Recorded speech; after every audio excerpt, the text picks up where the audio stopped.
Saudações e bem-vindos ao Concurseja. Hoje a gente vai mergulhar num tema assim central do direito civil brasileiro, que é o direito das obrigações.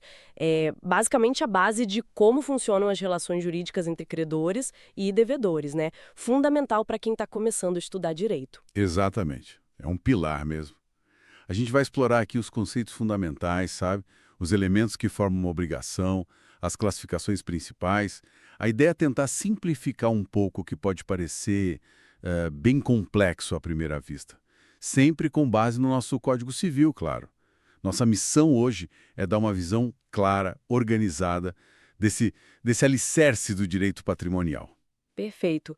Então vamos lá, para começar do começo mesmo. O que é exatamente uma obrigação, assim, no sentido jurídico da coisa? Não é só um dever moral, imagino, né? E ele é temporário, tá? Através dele, o credor, que é quem tem o direito, pode exigir que o devedor cumpra uma determinada prestação. E essa prestação ela pode ser de dar alguma coisa, fazer alguma coisa ou até mesmo se abster de fazer algo. Um ponto crucial: tem que ter valor econômico. E olha, a visão mais moderna, que está refletida lá no Código Civil de 2002, encara a obrigação mais como um processo, sabe? Uma relação dinâmica entre as partes. E essa relação é toda guiada por princípios, como o da boa-fé. Não é só um ato isolado de toma lá, dá cá. Interessante essa ideia de processo. Isso quer dizer que vai além daquela coisa principal, tipo entregar o objeto ou fazer o serviço? Exato. Vai muito além. A gente fala em deveres anexos, ou laterais. Coisas como lealdade, cooperação mútua, dever de informar. São coisas que às vezes nem estão escritas no contrato, mas decorrem desse princípio maior da boa-fé objetiva. E tem também os deveres secundários, que podem surgir, como, por exemplo, pagar juros se houver atraso no cumprimento. É uma teia de relações, na verdade. Entendi. É mais complexo do que parece à primeira vista. E quais seriam, então, as peças fundamentais para essa obrigação existir? Os componentes essenciais? Bom, a gente pode dividir em três elementos indispensáveis, tá? Primeiro, o elemento subjetivo, que são os sujeitos. De um lado, o credor, que é o sujeito ativo, quem tem o direito de exigir. Do outro, o devedor, o sujeito passivo, que tem o dever de cumprir. E ambos precisam ser identificados ou pelo menos precisam ser identificáveis. Alguém tem que poder dizer quem é quem na relação. Certo, credor e devedor. E depois? Qual o segundo elemento? O segundo é a prestação, que a gente chama de elemento objetivo. É o quê da obrigação, sabe? É o conteúdo. Pode ser uma obrigação de dar, de fazer ou de não fazer. E essa prestação tem requisitos. Tem que ser lícita, possível, determinada ou, no mínimo, determinável. Ou seja, tem que dar para saber o que é. E, como eu disse, ter conteúdo econômico. Ser avaliável em dinheiro. Ok, sujeitos e prestação. E o que une esses dois? O que dá a cola jurídica nisso tudo? Aí entra o terceiro elemento, que é o vínculo jurídico. Esse é o elemento imaterial abstrato. É justamente o elo que liga o credor ao devedor e que dá força legal para essa relação. É o que permite ao credor, em último caso, exigir o cumprimento forçado, se necessário. E esse vínculo ele pode surgir de várias fontes, né? A mais comum são os contratos, claro, mas também pode nascer de um ato ilícito, que gera o dever de indenizar, da própria lei em algumas situações, ou até de atos unilaterais, como uma promessa de recompensa, por exemplo. Faz sentido. E falando da prestação, você mencionou que o Código Civil classifica as obrigações de várias formas. Uma das mais importantes é quanto ao objeto, né? Como funciona isso? E isso mesmo, a classificação pelo objeto é bem fundamental para entender a dinâmica. Basicamente, a gente tem três grandes tipos aí. Começando pela de dar. Exato. Obrigação de dar. O nome já diz. Consiste na entrega de uma coisa, de um bem. Aí dentro dela tem uma subdivisão importante. Pode ser dar coisa certa ou dar coisa incerta. Qual a diferença na prática? A coisa certa é um item específico, individualizado. Por exemplo, entregar este carro placa XYZ. É aquele carro e nenhum outro. Já a coisa incerta é definida só pelo gênero e pela quantidade. Tipo, entregar 10 sacas de café tipo arábica. Não é uma saca específica, mas qualquer uma que se encaixe na descrição. E isso tem consequências diferentes, imagino. Muitas. Por exemplo, numa obrigação de dar coisa certa, se a coisa se perde antes da entrega sem culpa do devedor, a obrigação geralmente se extingue, resolve-se. Cada caso é um caso, mas a regra geral é essa. Já na obrigação de dar coisa incerta, como o gênero e a quantidade foram definidos, a regra é que o gênero nunca perece. Mesmo que algumas sacas de café se percam, o devedor ainda tem que arranjar outras 10 sacas, daquele tipo, para entregar. A obrigação continua. Ah, e na coisa incerta tem a questão da escolha. Se o contrato não diz quem escolha nem a qualidade, a lei diz que é a escolha do devedor e ele não pode dar a pior, nem é obrigado a dar a melhor. Fica na qualidade média. Entendi. Bem diferente mesmo. E além de dar, temos o fazer. Como essa se caracteriza? A obrigação de fazer envolve a prestação de um serviço, a execução de uma tarefa, uma atividade humana. E aqui também tem uma distinção-chave. Ela pode ser fungível ou infungível. Fungível e infungível. O que significa isso? Fungível é quando a pessoa do devedor não é essencial. Qualquer um, com a habilidade necessária, pode cumprir a obrigação. Por exemplo, contratar alguém para pintar um muro.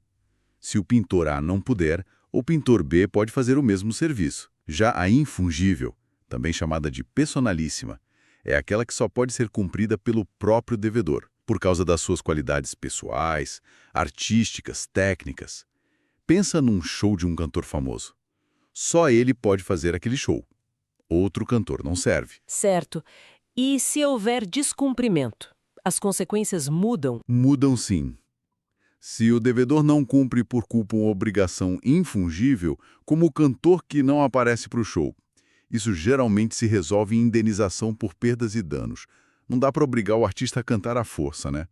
Agora, se a obrigação de fazer for fungível e o devedor não fizer, o credor tem a opção de mandar outra pessoa fazer o serviço às custas do devedor original, ou pedir indenização também. Entendi. E a terceira categoria principal quanto ao objeto seria de não fazer, certo? A contrapartida. E isso, a obrigação de não fazer. É uma obrigação negativa, uma abstenção. O devedor se compromete a não praticar um determinado ato que de outra forma ele teria liberdade para fazer. Um exemplo clássico é a cláusula de não concorrência. Alguém vende um estabelecimento comercial e se obriga a não abrir outro do mesmo ramo na mesma região por um certo tempo. E se a pessoa descumpre e faz o que não devia? Se ela descumpre por culpa própria, a consequência principal é que ela pode ser obrigada a desfazer o ato, se isso for possível, claro. Além disso, sempre cabe a indenização pelos prejuízos causados ao credor. Se não der para desfazer, aí a solução é só a indenização mesmo. Ok, classificações entendidas. Isso tudo nos leva, naturalmente, a pensar no cumprimento e no descumprimento da obrigação. Como o direito lida com essas duas faces da moeda? Bom, o cenário ideal, o objetivo final de toda obrigação é o adimplemento. É o cumprimento voluntário perfeito da prestação devida. A forma mais comum de adimplemento é o pagamento, mas pode ser a entrega da coisa, a realização do serviço, a abstenção prometida. O adimplemento extingue a obrigação. E quando não acontece o adimplemento? Aí temos o inadimplemento, que é o descumprimento, e ele pode se dar de duas formas principais. Pode ser absoluto ou relativo. Qual a diferença? O inadimplemento é absoluto quando a prestação não foi cumprida e nem pode mais ser cumprida de forma útil para o credor. Por exemplo, o buffet contratado para a festa de casamento não aparece no dia. Depois não adianta mais. A prestação se tornou inútil. Já o inadimplemento é relativo quando ocorre a mora. Mora é o atraso no cumprimento, mas a prestação ainda é possível e útil para o credor. Por exemplo, atrasar o pagamento de uma parcela do aluguel. A dívida continua, acrescida dos encargos da mora. E quais as consequências do inadimplemento? Principalmente quando há culpa do devedor. Quando o inadimplemento ocorre por culpa do devedor, seja por dolo, intenção ou negligência, imprudência, ele tem o dever de indenizar o credor pelas perdas e danos.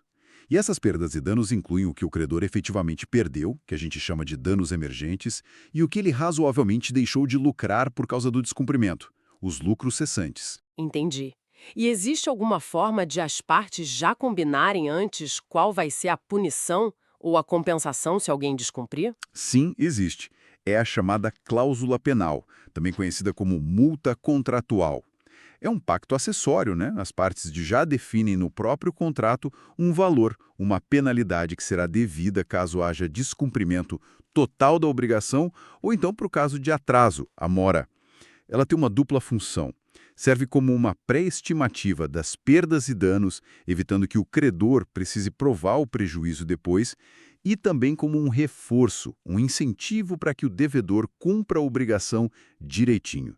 É uma garantia, né? Muito interessante. Fica bem claro agora como essas regras estão presentes no nosso dia a dia, desde uma compra simples no mercado até contratos super complexos e a responsabilidade por danos que a gente causa. Mas voltando um pouco, você mencionou as fontes das obrigações, contratos, atos ilícitos, lei, e falou bastante da boa-fé. Como esse princípio da boa-fé objetiva realmente funciona na prática? Olha, a boa-fé objetiva é talvez um dos princípios mais importantes do direito obrigacional moderno. Ela está prevista expressamente no Código Civil e permeia todas as fases da relação obrigacional, antes de contratar, durante a execução do contrato e até depois que ele acaba. Ela impõe um padrão de conduta, exige que as partes ajam com ética, com lealdade, com honestidade, com cooperação. É um dever de agir como pessoas de bem agiriam naquela situação. Isso vai muito além do que está literalmente escrito no contrato. Às vezes, a boa-fé exige que uma parte informe a outra sobre algo importante, mesmo que o contrato não diga nada, ou que coopere para facilitar o cumprimento da obrigação pela outra parte. É olhar para o espírito da relação, não só para a letra fria da lei. Então, no fundo, entender o direito das obrigações não é só decorar artigo de lei, é entender essa dinâmica das relações patrimoniais e a ética que deve guiar essas relações, né? Exatamente. É compreender a linguagem que estrutura boa parte das nossas interações sociais e econômicas. Isso talvez nos deixe com uma reflexão interessante, né? Pensando nesse princípio da boa-fé objetiva, que exige lealdade e cooperação, até que ponto ele transforma a maneira como a gente deve encarar o cumprimento de um contrato? Será que cumprir um contrato é só seguir à risca o que está no papel? Ou será que implica agir de uma forma que busque de verdade a colaboração mútua, o equilíbrio, o objetivo comum daquela relação obrigacional, mesmo que isso signifique, às vezes, ir um pouco além do texto? É um excelente ponto para a gente continuar pensando a respeito. Muito obrigada pela explicação tão clara e agradecemos a quem nos ouviu até aqui. Esperamos que esta exploração do direito das obrigações tenha sido útil e esclarecedora. Com certeza. E ficou o convite para que continuem acompanhando as próximas aulas e também para conhecerem os outros cursos disponíveis aqui no canal Concurseja. Temos muito material para aprofundar ainda mais os conhecimentos em direito. Isso mesmo. Até a próxima! Até lá!